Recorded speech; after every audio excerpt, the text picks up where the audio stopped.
Hello, everyone, and welcome to our first ever weekly Polo podcast. This is Time Out. I'm Toby Wayman, and joined with me today is going to be Javier Herrera. Javier, thanks so much for being with us here today. Hey, Toby. It's a pleasure to be here. Thank you. Yes, sir. And our very first guest for our first show ever is going to be the Polo manager of the Santa Barbara Polo and Racquet Club, Melania Jones. Melania, thank you so much for joining us. Thank you for having me, guys. All right. How are you, Melania? Well, I'm just so glad to be talking to you guys about polo because 4 months ago I wasn't sure if we'd be talking about polo at this time of year. Yeah, you're right. Yeah, absolutely. Well, let's go ahead and jump into it here. Melania, tell us, how's the season been progressing so far?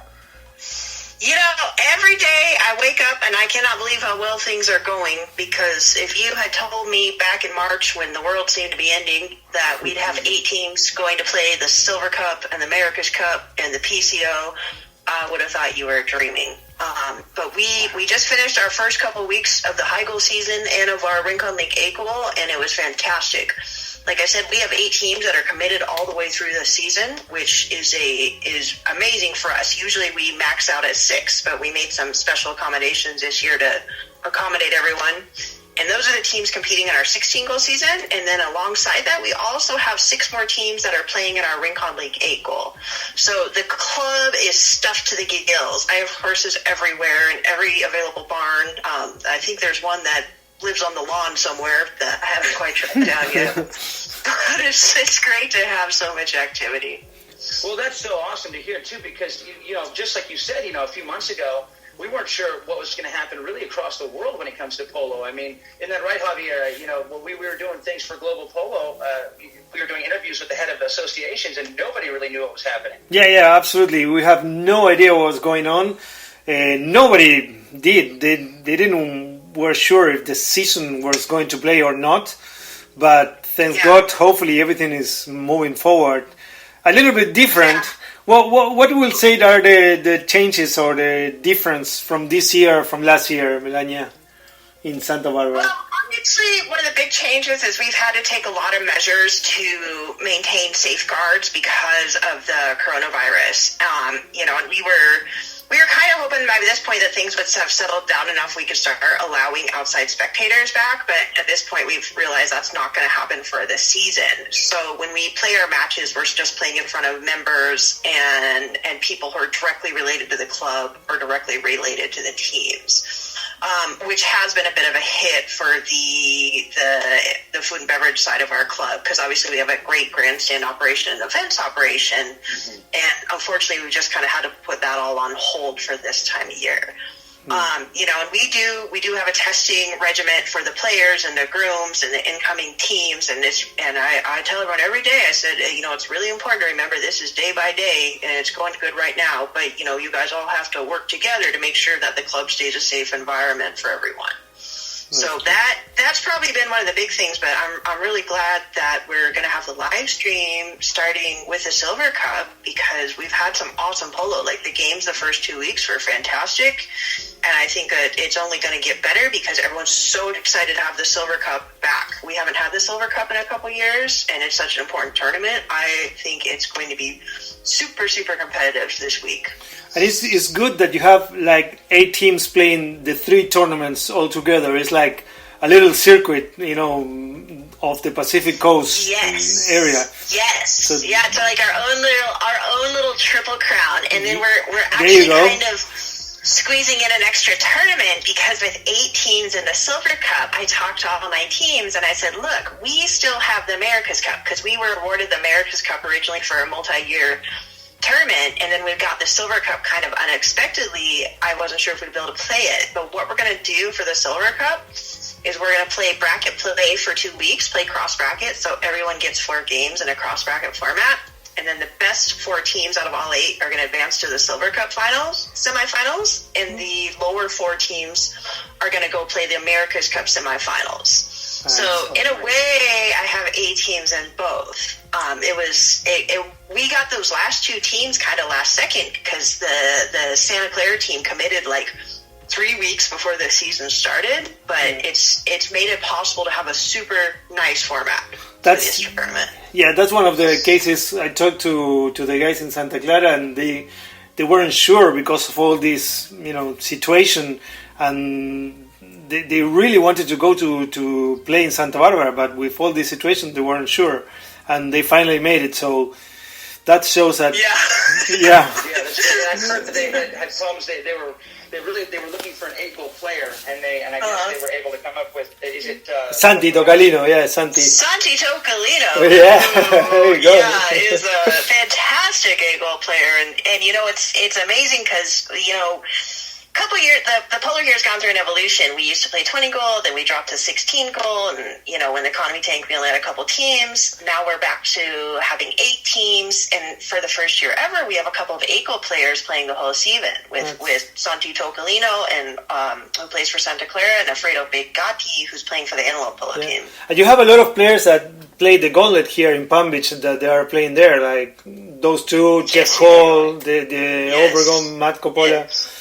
So, I'm going back to what you were saying. It's really interesting because if you have the America's Cup, the Silver Cup, and the Pacific Coast Open, it could be, like another Pacific Series, Triple Crown Gauntlet, whatever you want to call it. But that makes gauntlet, really, that makes a lot of sense. That's very good. That's really good.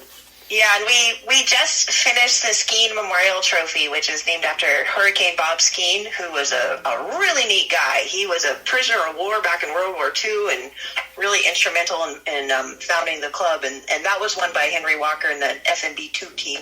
Nice. Fun tournament. That's really great. Yeah, and Henry, and the Walkers, they've been a staple in Santa Barbara Polo for a long time. Isn't that right, Melania?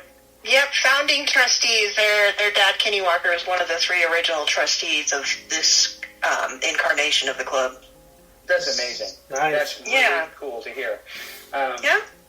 So now here's a kind of an off the wall question for you. But have you been paying it?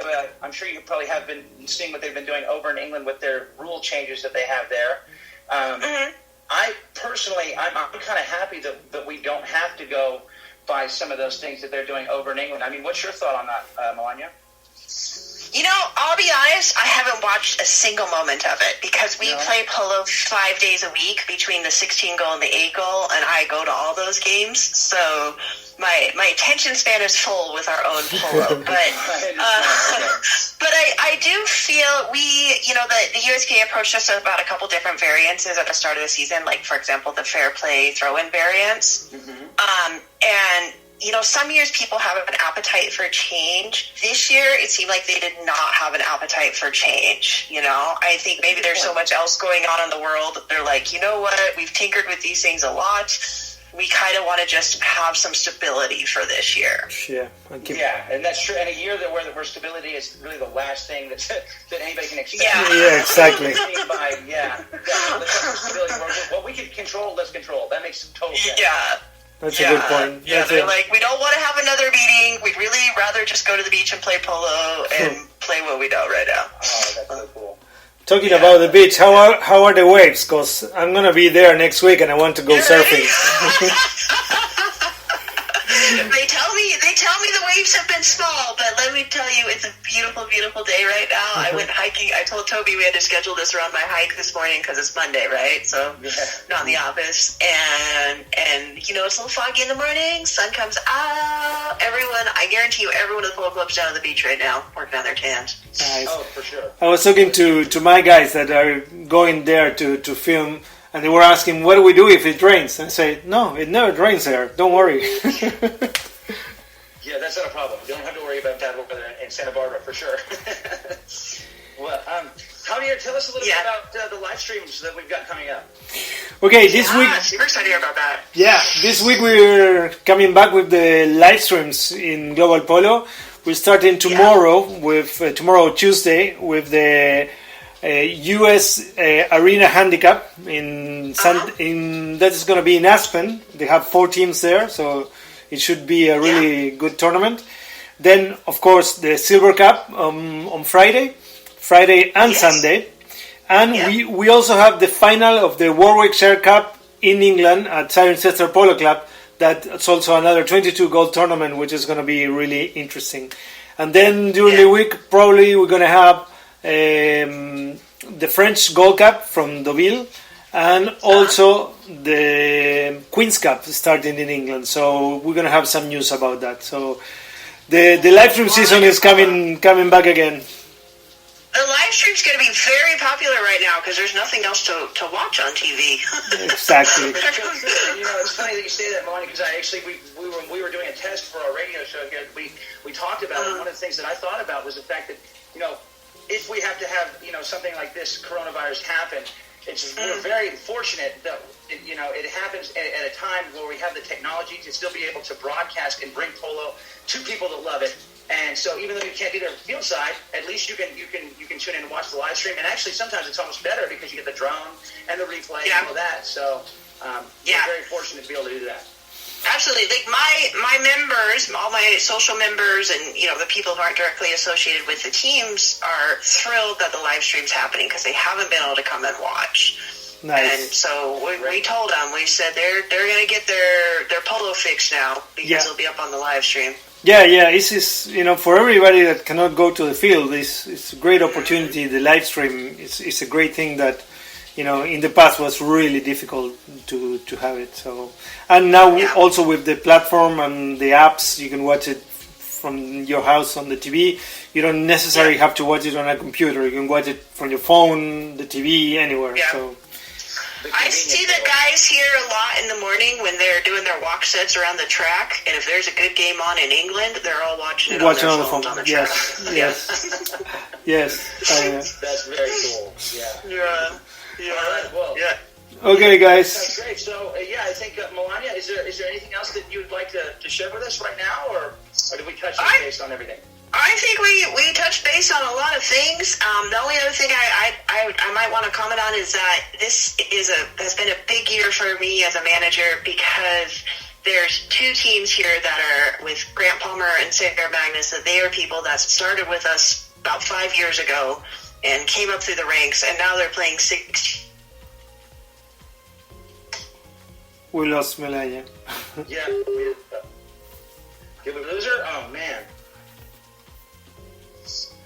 Okay, we can ask. She disconnected. Yeah. As a manager, to see Grant Palmer on the Antelope team and Sarah Magnus on the Dundas team playing in the 16 goal this year, because we really helped start them about 5 years ago. And they came up through a variety of our Pro Pool programs, Advanced Pro Pool, the Rincon League 8 goal, and now to see them in the 16 goal, which is like the culmination of the ladder, is amazing. And it makes me happy every time I see them out there playing in these big tournaments. That is so cool, Melania, to see results like that. Like you said, because, everybody, all the clubs, the USPA, all the associations, they do a lot of work to try to get people involved in the game and then moving up into the higher goal levels. And we've got 2 success stories right there. That's really neat, Melania. Yep. Congratulations. That's really nice. Yeah. It's great to have them. Toby, before we go, where are you? Where am I? Yeah. I'm in Sheridan, Wyoming. Well, Bighorn, Wyoming right now. And I'm in my uncle's house right now that's empty, so that's where I'm going to be broadcasting from. Ah, nice. And what's going on there in Wyoming? You have the Flying H season? Yeah, I'm here for the Flying H Polo Club, the summer season. We have anywhere from 10 to 15, 16 goal polo, and they have pairs, basically, pro and sponsor pairs that they will split up and make even teams each week, and they'll have a tournament per week where they'll play the preliminary games. We have 3 games on Thursdays, and then the winners of those, they go on. They have a shootout to determine who goes into first place and who will play in the 3rd and 4th slot, and then the 5th and 6th slot. So then we have our finals essentially every Saturday, and our games are played at 11, 1, and 3 on Thursdays and Saturdays. And so, we're having a great season so far up here, and we've had virtually no trouble with coronavirus because we've been following the social distancing just like everyone else, and I think Wyoming is naturally socially distanced. Yeah, that's true. Exactly. You won't have a problem there. 2 right now, and so it's like up to 250 people outdoors. I don't know if we have that many people in the state, So anyway, yeah. So that's great. Great. Well, thank you guys both so very much. Melania, you are the fantastic, perfect first guest for our Time Out Radio program here. We couldn't ask for more. Thanks. It was good to chat with you guys. All right, guys. Have a good day. Thank you, Melania.